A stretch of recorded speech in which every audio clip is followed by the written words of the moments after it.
Hindi mo idol, oh, baba lang ng cage, yun, oh. Idol, ang taas ng kwan, o taas ng tulay, tignan mo. Yung ano, parang hagdanan siya. Saan, Pakbob? Dandaan ka lang. Delikado. Yan, oh, yung mga idol, oh. Yan, pababa na kami, mga idol. Yan. Baba lang, mga idol, yun. Yan, nasa lubog pa nga kami. Ano lang siya, mga idol, kahoy lang siya na yan, pagdudulog itong hawa ka naman siya. Naman siya kasi. Si Idol Rochelle.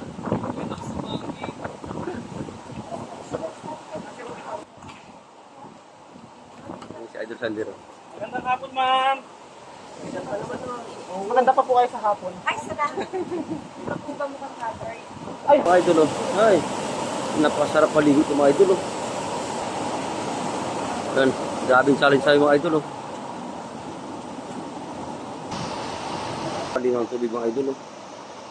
Yun, taas ng bundok. Mga tropa pagod na. Asen Pakbo. Asen Pakbo! Yan si Idol Sandero. Kasi yan po is man-made talaga yan. Yan, yung tulay na yan. Gawa ng mga tao yun dito, ng mga kababayan natin, mga katutubong aysa. Dumagat. Ayan, dumagat po ito. Oh, sarap pamasyal kasi malamig ang panahon ngayon.